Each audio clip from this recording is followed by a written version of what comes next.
pueblo, unidos, jamás será vencidos.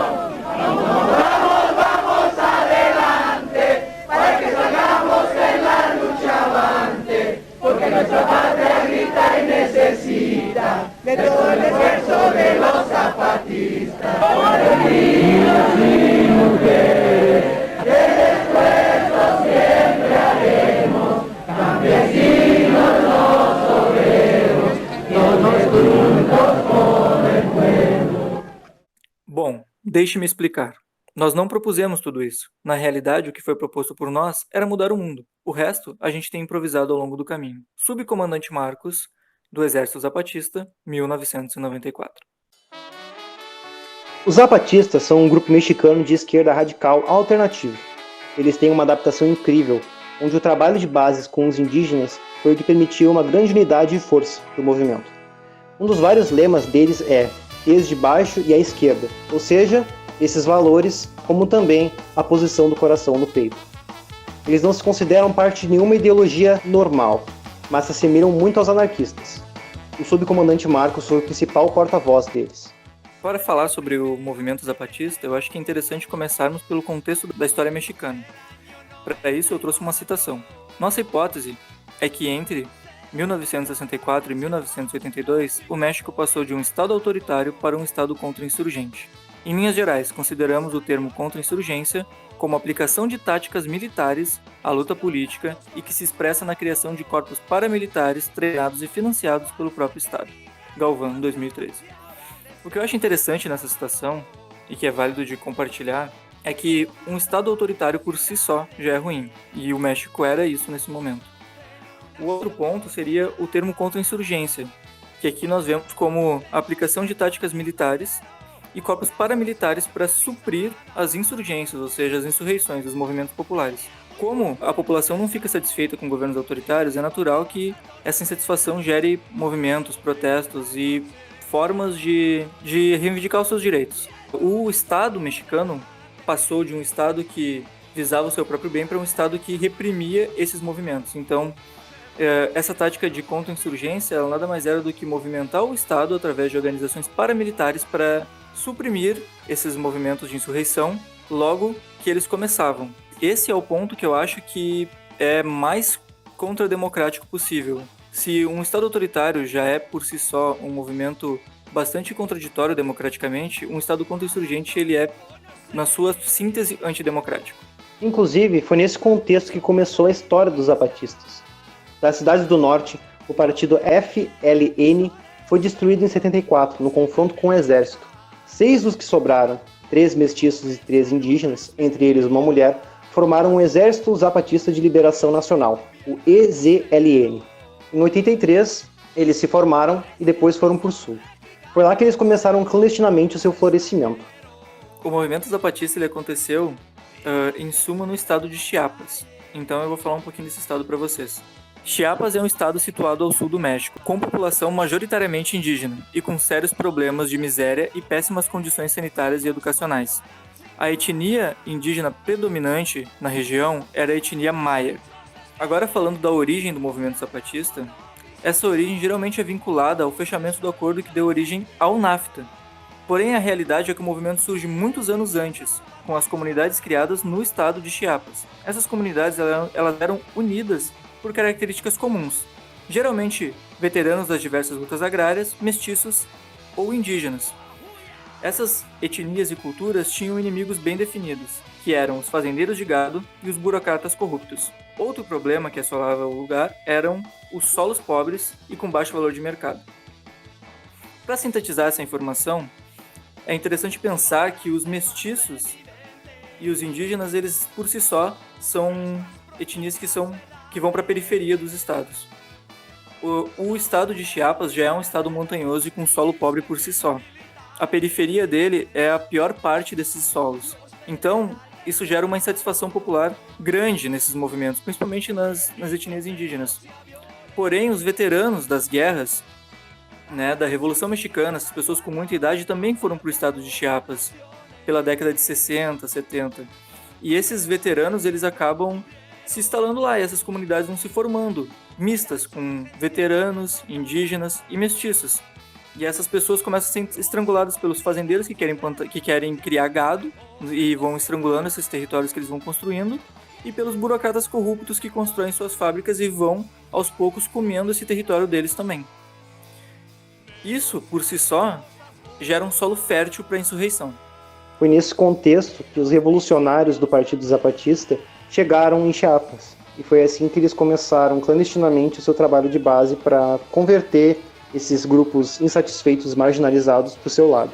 Agora tentando caracterizar o movimento, eu vou separar ele em 3 grandes frentes. A primeira grande frente seria a defesa dos direitos coletivos e individuais, historicamente negado aos povos indígenas e mexicanos. No México, assim como na Bolívia, os indígenas formam grande parte da população. Mesmo assim, eles são marginalizados e injuriados pelo governo, praticamente invisibilizados e não fazendo parte da sociedade mexicana. Como em todas as regiões das Américas, os indígenas sempre são marginalizados e colocados à periferia da sociedade. Não seria diferente e o movimento zapatista luta contra isso. O segundo ponto seria a construção de um novo modelo de nação que inclua a democracia, a liberdade e a justiça como princípios fundamentais de uma nova forma de fazer política. Os zapatistas mantêm uma democracia direta com o povo, onde o bom governo, como eles chamam, manda obedecendo, ou seja, obedecendo ao povo. Eles são formados por representantes locais que se unem então em juntas que se formam então em regiões, que são chamadas de caracóis. Esses povos indígenas que integram o movimento zapatista, é interessante mencionar que a maioria dos subcomandantes do exército zapatista são de origem indígena. Eles sofrem com a falta de justiça social. E o movimento zapatista, quando busca liberdade, justiça e uma democracia que inclua todo mundo, eles estão lutando contra isso, contra a falta de justiça social no meio dos povos indígenas que são tão numerosos no México. Talvez não etnicamente, mas com certeza em população geral. E o terceiro ponto seria tecer uma rede de resistência ao movimento de globalização, luta pela humanidade e contra o neoliberalismo. O movimento anti-globalização porque eles são contra as multinacionais, que vêm para o México e para as regiões do mundo e elas modificam o local onde elas são inseridas. Elas destroem culturas, pois quando uma grande multinacional chega em uma cidade do interior, as pessoas dessa cidade acabam trabalhando nessa multinacional. E isso faz com que elas percam características culturais que são importantes. O movimento zapatista é completamente contra esse tipo de globalização. Lutar pela humanidade é porque eles lutam pelas minorias, pelas causas das pessoas que não podem lutar por elas. Então eles lutam pela humanidade, pelos direitos iguais para os humanos. E contra o neoliberalismo porque eles são contra essa prática predatória do capitalismo, de consumismo desenfreado e sem limites. Eles tecem uma rede de resistência a partir dos suas iniciativas de expandir os ideais zapatistas para o mundo, ao ponto que tem núcleos zapatistas em outros países. O sonho deles é um mundo onde caibam muitos bundos. Outro ponto importante do movimento zapatista é a presença feminina, que é forte. As mulheres participam em todos os contextos sociais de trabalho, algo inédito para povos tradicionais ameríndios na época. Um grande exemplo disso é uma das líderes mais famosas, a subcomandanta Ramona.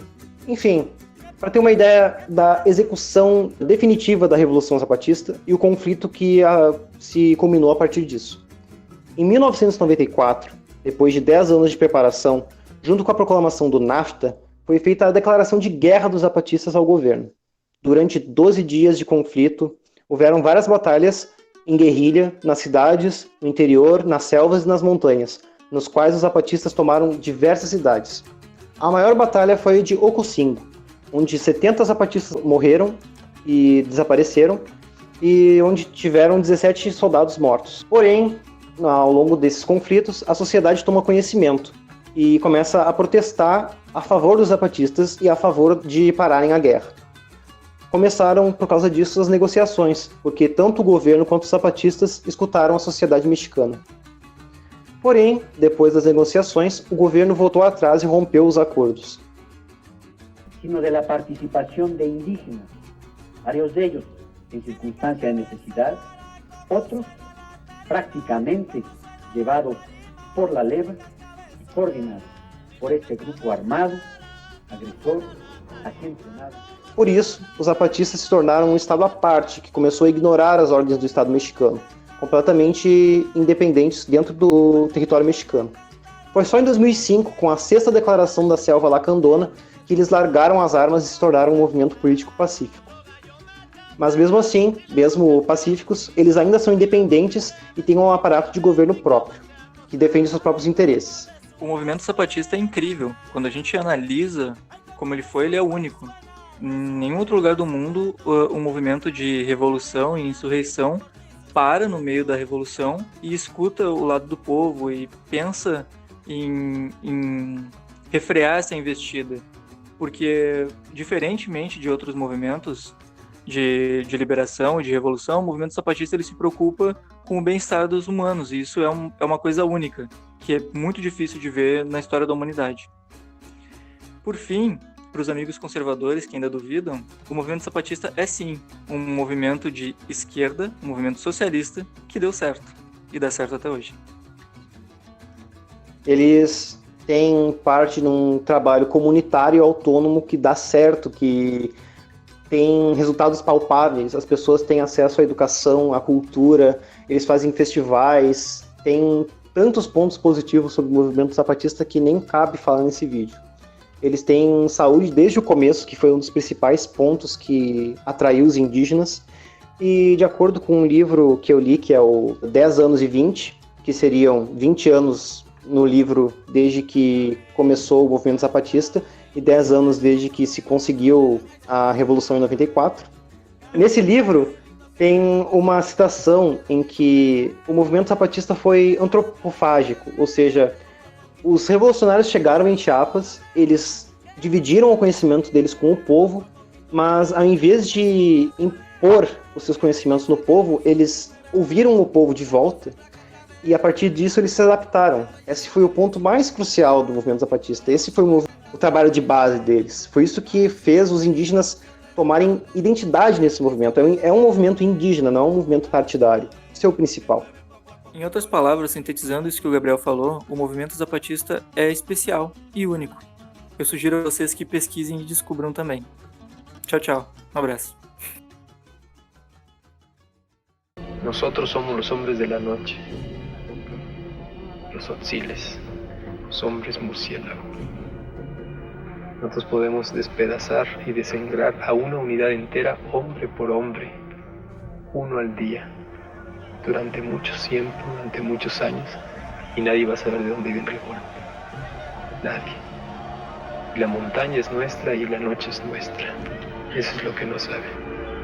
Luchan por salud, educación, independencia, tierra, paz, libertad, democracia. Bueno, hay muchas cosas pues ¿Crees que sí México, lo vas a conseguir? con las armas sí se consigue. ¿Cuántos son ustedes? Allá dicen que son 200. ¿Cuántos son en total? No, pues aquí somos un chingo. ¡Viva el ejército zapatista!